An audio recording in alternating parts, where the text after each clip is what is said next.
negativity, about the effort. Welcome back to the channel, guys. This is Fulham and Beyond. Tim and Kai here to preview Fulham's game against Aston Villa this coming Sunday. Tomorrow, in fact, mate. International football is done. Yeah. Back onto club football, and we need to start with a win, mate. Let's be honest. It's 2 weeks, yeah? Because I know back in the day, the dinner breaks were like from Wednesday to Sunday or something like that. You Yeah. know, and 1 week maybe, you just had 1 break. And now it's 2 weeks, like, I don't know, a holiday time where you...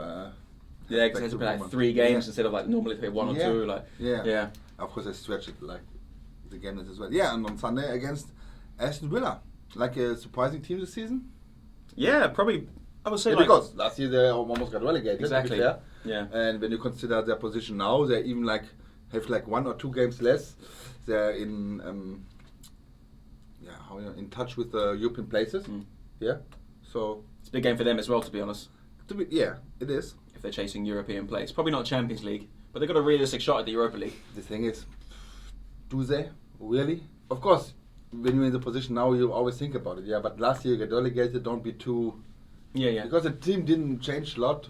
At Redkins there are a few players, but it's not like that they're now a powerhouse or something. You know what I mean? Yeah. So stay in your lane. Be glad that you perform this when it's happening with the European places. Nice, but if not, it's not a failure for Aston Villa in my opinion. Because like I said, last year they almost got relegated. Yeah. Yeah. So, but for us, it's a very important game. Yeah, even more important than for Villa, for sure. Because now we're going to the finish line of the season, and we need to get points on the board to get the teams above us more, I don't know, scare them a bit. Yeah. That we're still there. Yeah. You know what I mean? 8 games left Yeah. for the season. 3 wins is, I would reckon, 3 wins, 1 draw should be enough to stay in the Yeah, league. because I can't see Newcastle getting more points than us from now to the end of the No. season. I can't as well, but you know, football is football. Exactly, that's the thing. Football is football. Especially, I think we are better mentally for that right now than Newcastle because we were in this position all fucking season long. So we know what it's about, we know where we're in, and we know what we have to do. Newcastle, at the beginning of the season, I wouldn't consider them as a relegation candidate. Yeah, because they started quite well. No, Actually, to be honest. let's say even before the season, when you see the teams who are coming up, who were stuck last year, I wouldn't even put Aston Villa there. You know what I mean? Like, because they have to be in the conversation before the season starts to be like maybe a team who is in the relegation battle. Of course they're not, yeah. And Newcastle, I wouldn't have them there, but now they're like surprisingly there for them. They're struggling a lot. It's anyway a lot of going on there with the ownership as well. Yeah, it's been going on for maybe 20 years. yeah, or it's something. like influencing because nobody knows what's happening, where we're gonna be. You know what I mean? So yeah, I just hope that we have because I think we are mentally prepared for these last 8 games. Yeah. On the topic of the international break, obviously Alexander Mitrovic suddenly found the scoring form, 5 goals in 3 games. Yeah. He's been doing fuck all for us all season, to be honest, and then now he comes up with an absolute barrage of goals. Mate, does he start for you this weekend? I would, start him. Yeah. Even if I wouldn't consider his goals now, why he's scoring for Serbia now, not for us before, but it's different teams. Teams play different. Serbian national team, you can't compare it with how they play football. Then the teams they play against, I bet it's Portugal, to be fair. no, They quite well. yeah, but the teams play different. You can't, Yeah. I don't know. You can't compare national teams against some people. Just in nationality, what you have Serbia, very proud people as well. I don't say that he didn't give 100% for Fulham, but maybe it's for him easier to perform there well. You know, even if he tried in Fulham as well, but it's easier for him. But I would put him on the starting lineup just because. His mindset right now is, I scored banger after banger in 3 games, 5 goals. And they were good goals, they're not scrappy tap-ins or anything. Like 5 goals in 3 games. Yeah, it's so mad. he's rolling now. So put him on the pitch. When he's shit, put him out in halftime. I don't care. But start with him. You know what I mean? Because he just have it right now. Yeah. So I would start him. Yeah. Yeah. Like I said, I'm always a fan of Mitrovic anyway. And we need to shoot goals. I'm still going for 2 strikers. I will say that till the last game. Mitro Cav, Mitro Maja. Mitro Maja. Mitro Maja. Yeah. Okay. Because to be fair, Cavallero disappointed me. Even I'm not so harsh on him like a lot of people. Yeah. Because I read between the not I read between the lines, but I see I look at more things than statistics or whatsoever. You know what I mean? Yeah. Or like missed chances. You know, I look at more things. I agree with you in Cavalier because he tries hard. You see it. Yeah. But I think Cavallero always, when he was subbed in, performed better than when he starts. Yeah. Yeah? I don't know why it is, but he's a good sub player, in my opinion. The best we have, I would say, even. Mm-hmm. Because Mitro is not really a sub player. Because Mitro only comes in when we're already trailing. Yeah. So it's not his game then. You know what I mean? Same as Maja, I don't know. Okay, there I don't know what kind of game he prefers, but of course everybody wants to start, yes. But Caballero for us showed that when he comes in, he can do something. Or at least make a difference, maybe, yeah? If it's always like working, it's another thing, but you know what I mean? But you can see that something happening. Yeah. But I would still go, because why not play offensive? Play attacking football now. Things we have to do it now. Because it's not about securing a clean sheet now. And of course we have to, but it is no point to secure a clean sheet when we don't shoot goals. You know, because probably when we have 5 clean sheets in the next 5 games, but 5 draws, maybe it's not enough in the end. That's why we need shoot goals. So, and I would sacrifice if you concede 1 or 2. So, but at least we shoot goals, maybe, hopefully. Last time we played Villa was way back in September when we were all over the place at the back. We lost 3-0, got battered. But to be fair, the back four that day was Odoi, Ream, Hector, Brian.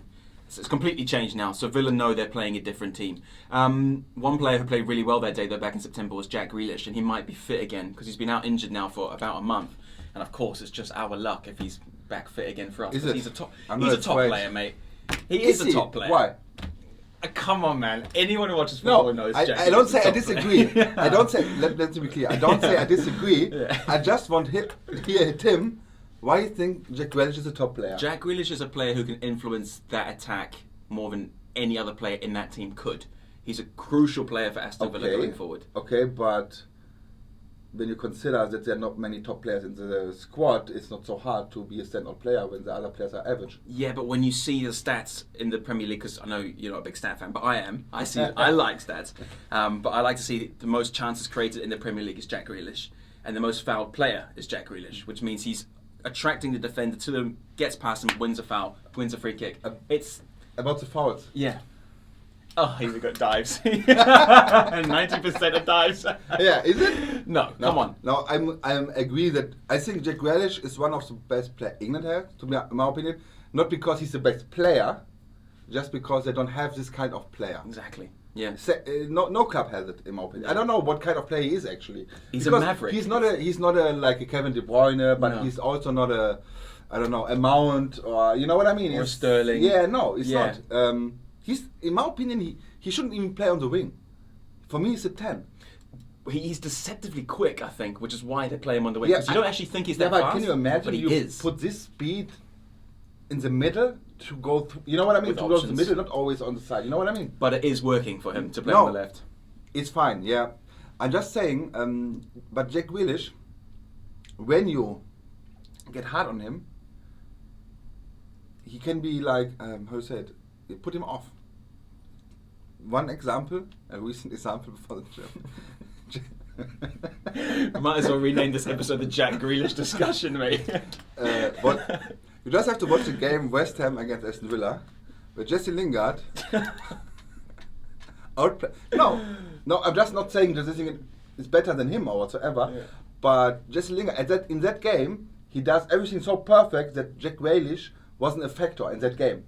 So I'm just saying that we need to try to do similar things to when he's playing to put him out of the game. That's what I'm saying. You know what I mean? Not, of course, I'm a fan of Jesse Lingard. Everybody knows. You know, it's your boy. Since day one. Yeah.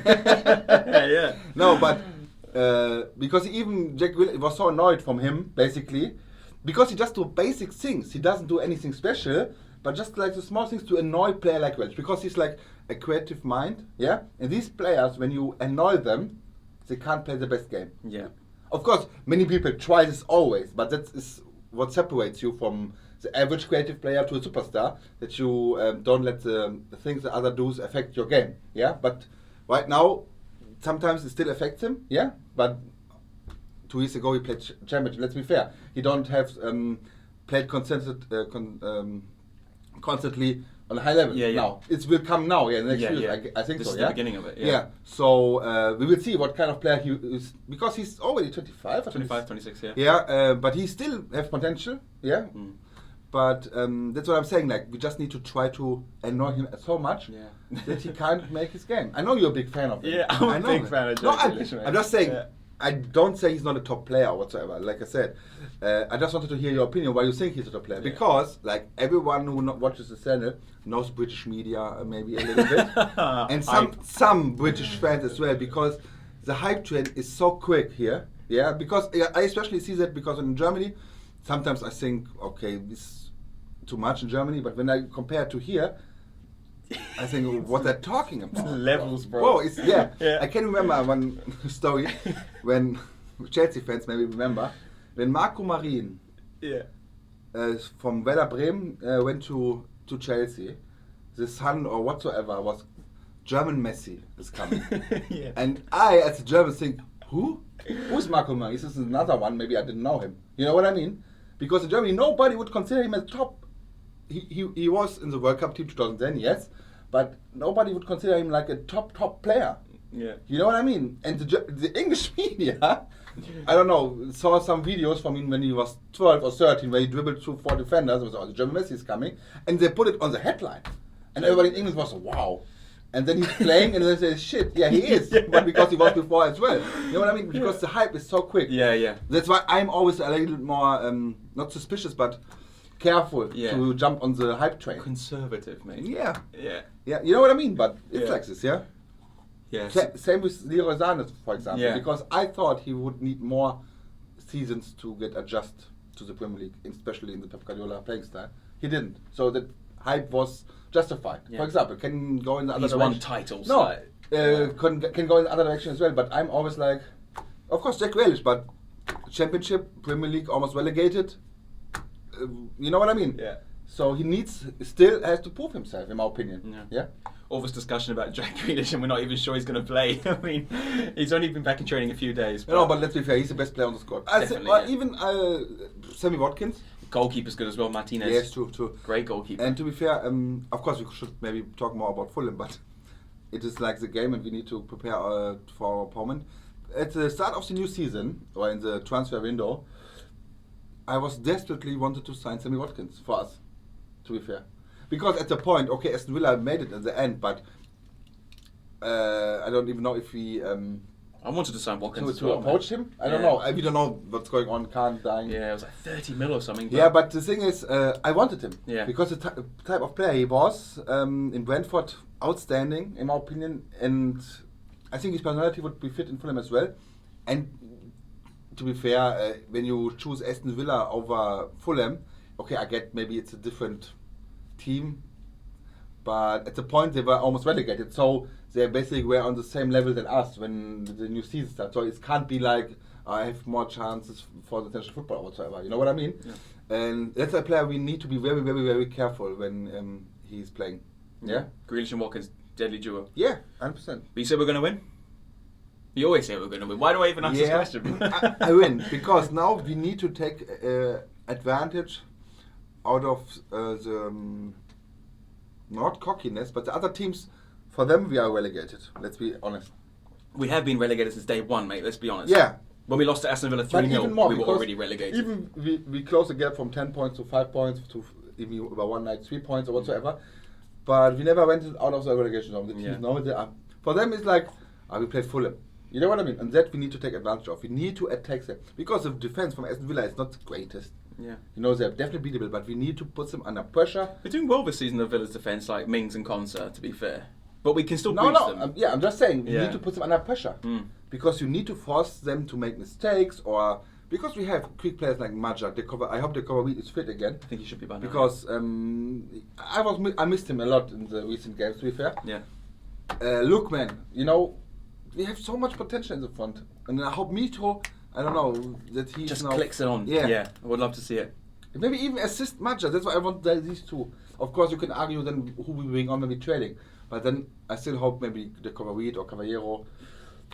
And when we have already 2 strikers on the bench, why we should need to bring someone on? You know, because there's nothing changed anymore. You know what I mean? Yeah. So I hope I don't think he will do it, but I would love to see it, to be fair. So the result? Oh. Prediction? Prediction? Klaistradamus' famous predictions. We play at home. She gets about 1 out of 10 right. We play at home. We play away.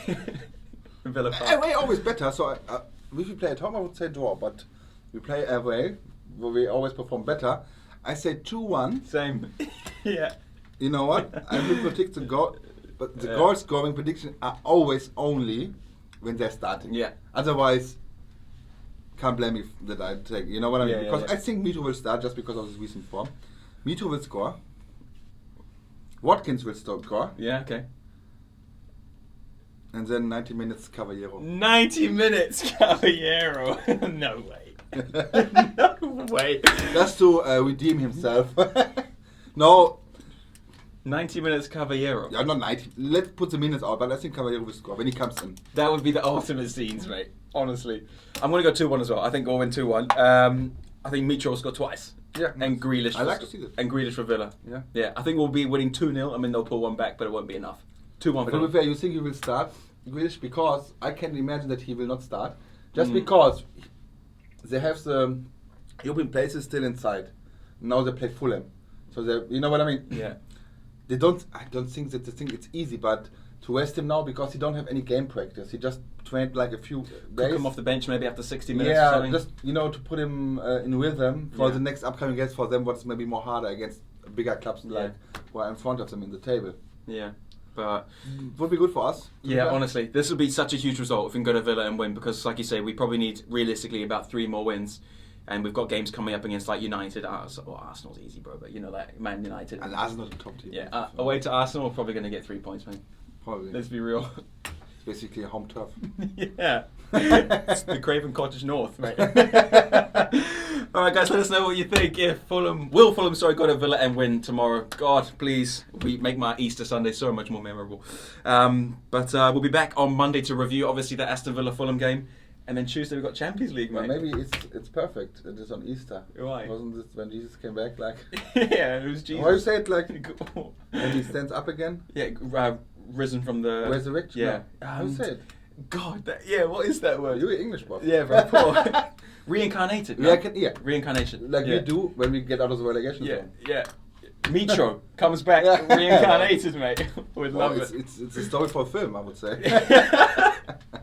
Anyway, guys, if you're watching this video on Saturday or Sunday, happy Easter to you all. Hope you guys are having an amazing day.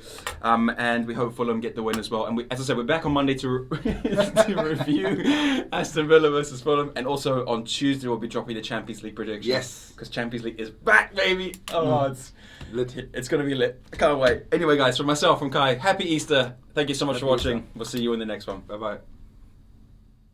Hey guys, it's me, Kai, and Tim from Fulham and Beyond. Thank you for watching our video, and if you like what you see, maybe you want to subscribe and put the notifications on so you can see more of our content, and we always appreciate a like as well. Yeah, definitely. If you do have any topics that you'd like us to discuss as well, feel free to send us a message on Instagram or comment on our YouTube channel. We'll put the link to that Instagram in the description below. Thanks so much. Thank you.